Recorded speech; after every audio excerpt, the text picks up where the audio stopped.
ढूंढे क्या इसीलिए गए थे जो वापस लौट करके नहीं आई। कहा है सुनिए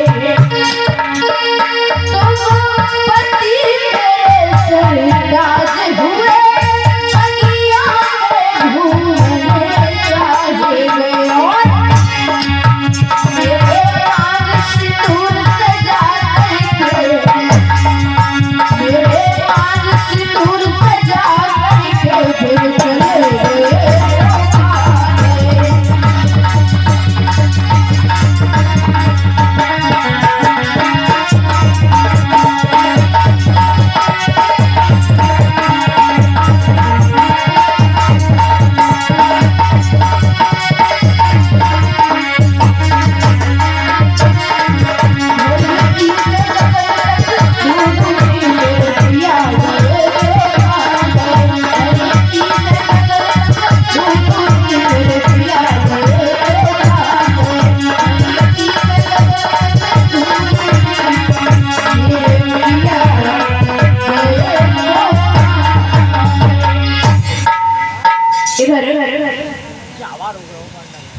जब महाराज मंत्रियों से कहते हैं, हर जगह मंत्री ढूंढते लेकिन कहीं नहीं मिलते, तो समय महाराज ने नगर में ढिंढोरा पटवा दिया। महाराज ने नगर में कह दिया है कि जो मेरे पुत्र को मेरे पास में ले करके आएगा उसे 600 मोहरें इनाम में दी जाएंगी। जब नगर के लोगों ने यह बात सुनी तो नगर के लोग यशवर्धन को ढूंढने के लिए निकले हैं। महाराज स्वयं पुत्र को ढूंढने के लिए निकल जाते। इधर तब तक एक व्यक्ति महाराज से कहता है, महाराज हमने एक हष्ट पुष्ट बलधारी व्यक्ति को जो देखने में राजा महाराजा का पुत्र लग रहा था उसे ऋषि पत्तन की ओर जाते हुए देखा है। जैसे ही महाराज ने यह बात सुनी तो उसी समय महाराज ऋषि पत्तन में पहुंचे। महाराज ने विचार किया कि मैंने सुना है कि तथागत अभी ऋषि पत्तन में ठहरे हुए हैं, क्यों ना सबसे पहले महामुनि के पास जाऊं। तो उसी समय महाराज तथागत के पास में पहुंचे, नतमस्तक हो करके नमन किया है और कहा है, महामुनि मेरा पुत्र यशवर्धन जो बगीचे में भ्रमण करने के लिए गया था अभी तक वापस लौट करके महलों में नहीं गया है। अगर आपको कुछ पता हो तो आप मुझे बता दो। जैसे ही तथागत ने यह बात सुनी तो तथागत कहने लगे, महाराज आप बनारस के महाराज शील प्रकाश हो। कहा कि हाँ महामुनि। तो उसी समय तथागत ने कहा, महाराज अगर इन सभी भिक्षुओं के बीच में इन सभी भिक्षुओं में आप स्वयं देख सकते हो, यहाँ पर अगर आपका पुत्र हो तो आप स्वयं पहचान सकते हैं।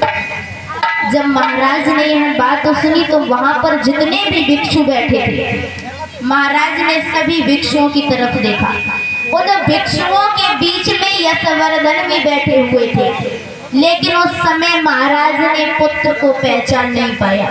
क्योंकि जब महलों में थे तो लंबे लंबे काले घुंघराले केश थे, राजकीय वस्त्रों को पहना करते थे, आभूषणों को पहना करते थे, एक राजकुमार की तरह रहते थे। लेकिन जब महामुनि के पास में आए तो काले घुंघराले केशों को कटवा दिया, राजकीय वस्त्रों को उतार करके, आभूषणों को उतार करके, चीवर को धारण कर लिया है, हाथों में भिक्षा पात्र ले लिया है। तो ऐसे भेष में महाराज ने पुत्र को पहचान नहीं पाया। महाराज तथागत से बोले हैं, महामुनि यहाँ पर मेरा पुत्र नहीं है, अगर आपने कहीं देखा हो तो आप मुझे बता दो। जैसे ही तथागत ने यह बात सुनी तो उसी समय तथागत यशवर्धन को अपने पास में बुलाते हैं और कहते हैं कि महाराज यही यशवर्धन है। जैसे ही महाराज ने पुत्र यशवर्धन को इस भेष में देखा है तो उसी समय महाराज के आंखों से अश्रु की धारा बहने लगी है। महाराज कहने लगे, पुत्र यशवर्धन आखिर पहलों में ऐसी कौन सी कमी हो गई थी, ऐसा कौन सा कारण हो गया था जो आपने बैराग को धारण किया है? क्या आपकी पत्नियों ने आपसे कुछ कहा? क्या मेरी कोई बात बुरी लगी हो, पुत्र यशवर्धन वापस महलों में लौट करके चली गई। आपकी मैया आपके वियोग में पागल सी हो गई है, पांचों पत्नियां आपके वियोग में पागल हो गई है, वापस लौट करके चलिए। महाराज रो रहे हैं, कह रहे वापस लौट करके चलिए। लेकिन यशवर्धन बोले हैं, महाराज आप जो मुझसा पिता से, भाई बहन से, घर परिवार से किसी से कोई मतलब नहीं रहता है, सभी को त्याग देता है। महाराज बार बार कह रहे पुत्र यशवर्धन वापस लौट करके चलिए, लेकिन यशवर्धन एक भी बात नहीं सुनते। तो उस समय महाराज के मन में विचार आया कि मैंने सुना है अगर तथागत को कोई आमंत्रित करता है तो तथागत उसके घर पर अवश्य जाते हैं। तो उसी समय महाराज ने तथागत से कहा, तथागत मैं चाहता हूँ आप मेरे महलों में, और इसी बीच में आदरणीय चाचा जी हरि सिंह जी इसी ग्राम सुल्तानपुर से 20 मुद्राओं से सम्मानित कर रहे हैं। तथागत धन के भंडार भरे रखे, सील प्रदान करे, सील हमेशा इनकी रक्षा करें, ऐसी आशा अभिलाषा आकांक्षा करती हूँ। तो महाराज तथागत से कहने लगे, महामुनि मैं चाहता हूँ आप सुबह का भोजन हमारे महलों में आकर के। जब तथागत ने यह बात सुनी तो तथागत कहने लगे, महाराज अगर आप चाहते हो तो हम सभी भिक्षु संग अवश्य आएंगे। इधर महाराज इतना कह करके वहां से चले गए, महलों में पहुंचे हैं, महलों को सुसज्जित करवाया है और जितना भी महलों का धन माल खजाना था सारा निकाल करके बाहर रख दिया। महाराज सोचने लगे कि हो सकता है पुत्र यशवर्धन जब आए, जब इतने सोना चांदी जवाहरातों को देखे तो उसका मन विचलित हो जाए, हो सकता है वापस हमारे साथ रहने लगे। जितना भी सोना चांदी धन दौलत सब कुछ बाहर निकाल करके रख दिया। जैसे ही सुबह हुई है, महाराज ने सुंदर स्वादिष्ट पकवान बनवाए हैं, सभी भिक्षु संग आते हैं, भोजन को ग्रहण करते हैं। वो पांचों पत्नियां देख रही हैं कि मेरे पिया ने कैसा वेश धारण किया है। यशवर्धन सभी भिक्षुओं के साथ में भोजन करते और भोजन करने के बाद उन्हीं भिक्षुओं के साथ में चल देते। जैसे ही पांचों पत्नियों ने देखा कि मेरे पिया भी इनके साथ में जा रहे, तो पांचों पत्नियां यशवर्धन के चरणों से गिर गई, कहने लगी, पिया आपने तो साथ जीने और मरने की कसमें खाई थी, आपने कहा था कि आप हमें कभी छोड़ करके नहीं जाओगे और आज आप ही हमें छोड़ करके जा रहे हो, भला हम लोग किसके सहारे जिएंगे। कहा है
किया है। आपके वियोग में पागल हो गए हैं, जिधर भी देखते हैं आप ही नजर आते हो। कहाँ है सुनिए, जिधर देखती हूँ उधर तुम ही हो, जाने मगर ख्यालों में तुम हो।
प्रेम से बोलिए भगवान बुद्ध की, बोलिए परीक्षित दरबार की।